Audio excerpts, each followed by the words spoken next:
I'm Renée Fleming, I'm a soprano, and we are working on a production based on and about Italian opera, particularly at La Fenice here in Venice. So exploring a little bit of the city, but also the repertoire that's been performed here historically and still today. And the very rich musical background to this extraordinary and beautiful theater. Well, the opportunity to collaborate with IMAX and Stage Access was a kind of a dream, something that I would have wished for all throughout my career. It's an opportunity to kind of blend the type of programming that people love so much right now, which gives the spirit, the color, the flavors of a place, and blends it with the culture, because I am a cultural tourist. Everywhere I go, I want to see the theater, the museums, sample the food, of course, but I really especially love to see what people have created through history. And this is an opportunity to do that and bring it to the public. And of course, the focus is on opera, which is my love, my life, how I've spent my many years on stages, but singing repertoire that is so virtuosic, and reminding people that we still don't use microphones. We're unamplified. It's a very special art form. Well, Venice is extraordinary. So I've been here one other time as a tourist, and something about this time, and maybe it's the time of year, the lighting, the fact that you wake up in the morning, if you're lucky and you're staying in a hotel that has a water view, and you are looking down at water, and it's a bit shocking at first. You think, this must be wrong. We flooded, something, and then you remember where you are. But the fact that the city was built the way it was and has lasted these many hundreds of years, and is really still looking exactly as it did when Canaletto painted it, is an incredible gift and unique. There's nothing like it in the world. Well, Paris is my love. I sang at the Paris Opera for a solid decade plus and had a home there, and I just fell in love with it. Again, the culture of Paris, walking the streets, and the architecture, the light, the fact that I used to say that as I came in from the airport, my mood would lift, because I knew I was going to be encased in all of these buildings that were pretty much white, and just so much light in that city. And again, the culture, so many museums, and it is the opera capital of the world. To have 5 or 6 different theaters that can present opera every night and be sold out, there's no other city that has that. London is the music capital of the world, expanded to classical music of all kinds, but for Paris it's really opera. La Fenice, first of all, I think I saw it once as a visitor, but I've never sung here, and it's incredibly beautiful. And it's a jewel because it's not big. You can feel that you can sing intimately, which is a gift, because I love to use the whole spectrum of my voice. I want the dynamic spectrum, not just feel like I'm compelled to sing as loud as I can for the whole evening. And that kind of variety is exciting. The orchestra also plays with perfect style. They live and breathe this music. It's in their DNA, it's in their history. So that's a real gift. And Riccardo Frizza, of course, I collaborated with him before in Handel and Donizetti. And so again, he is a perfect conductor for this repertoire, because it's what he does.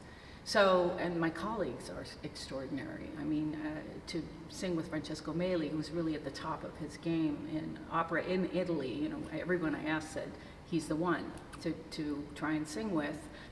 Mattia Olivieri is just an up-and-coming baritone with the most gorgeous voice, absolute style. I think he's going to be a huge star, and we'll say we saw him now. And Paola Gardina is also a gorgeous mezzo-soprano who sings beautifully. And I love to just hear them sing in Italian. For me, that's the way it should be. IMAX is the perfect format because it's big, and there's nothing bigger than opera. Opera is called grand opera for a reason. It's already larger than life. You're incorporating every art form into one art form. It's all there. So what better way to see it than on the largest screen possible if you can't see it live, or in addition to seeing it live? Well, we've worked very hard on the repertoire, on thinking about the concept of it, kind of putting together the idea and the notion that, you know, there's been programming that's cultural programming that people really love, whether it's Chef's Table or Anthony Bourdain. These types of things that allow people to travel without traveling, I think are very attractive. And it's never going to be seen as it will be seen here. I mean, I can't say I've ever been filmed by drones. The fact that we can be outside, that we can see these images from so many different directions, it will be absolutely unique. Well, what we've done is tried to focus on the repertoire that belongs in each place. So obviously Paris was French opera, and I know a lot about French opera. I've sung quite a bit. I think the stories are extraordinary. There's so much more that we could tell than we can do in 90 minutes. And here in Venice, of course, so many of the greatest opera composers in history started here, premiered their works here, Verdi, Rossini, I mean, so many others. And to be able to tell these stories, and for me, standing on the stage where they were premiered is especially moving. You know, I used to just kiss the stage. There's something about wanting to be connected to the lineage of what came before that makes classical music so special. These performances, first of all, they're beautifully filmed, beautifully lit. It's a completely different perspective because it allows the audience to be on stage because they're looking at us, but they're also looking at the house. And I think that's kind of a special thing. You know, rather than seeing sets, we're seeing the extraordinary ceiling paintings and the frescoes and all of the trompe-l'oeil that's in each of these theaters. So I think for the audience, again, they're with us on stage. I think they'll get gorgeous music, they'll have beautiful sound, they'll have gifted singers singing a variety of repertoire, and we've tried to kind of have me paired with someone who is also at the top of their game and well known, and also to kind of feature some up and coming singers as well, so the audience can root for the next generation. And I love that. I think that's very important. And people did that for me too when I was growing and coming on the scene, and older singers were just incredibly generous to me.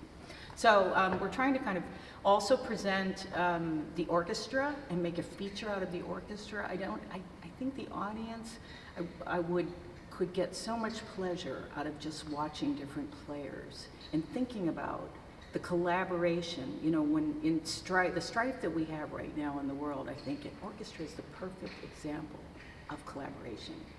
And with super leadership and the will to create something beautiful, and if we could just apply that to society, we'd all be in better shape. One of the things that's great about performance and beautiful music is that given the amount of pressure that we're under now and how fast technology is moving, how fast our lives are, and how much work we're really compelled to achieve in one day, to be able to sit in a theater or to sit in an IMAX theater and just allow something very beautiful to wash over you, to be reminded of the history, the beautiful history, the cultural and artistic history that has really made us who we are, you know, and starting with, I mean, I think back to Shakespeare, and before that, the first operas. And it just, first of all, I learned two things. One, we don't change that much. The evolution does not move very quickly when it comes to human beings. So that explains a lot. But secondly, we've also created a lot of beauty, and that's valuable for us right now. It can calm us down. It can really change your state of mind. You can kind of connect with yourself again if you allow yourself the time to listen to music.